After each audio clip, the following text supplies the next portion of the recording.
ดวงตาไว้นะครับ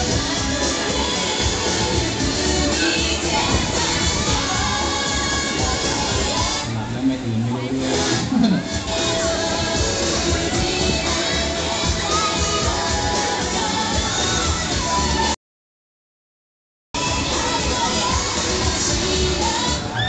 องเสียงมันหลายเลยนะ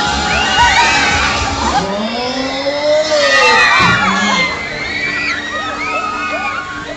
เดี๋ยวนะครับช่วงนี้ครับตาต้องเตรียมตัวครับหาเรื่องเสียวๆเลยนะครับปวดหัวเชื่อไปเลย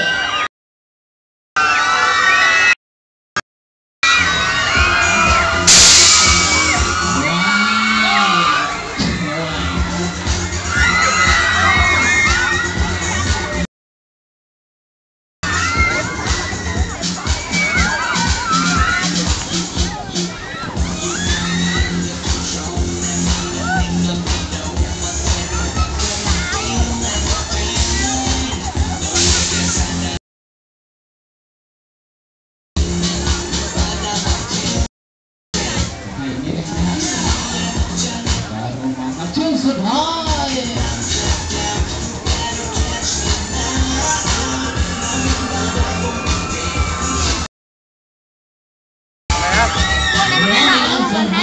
นี่ไง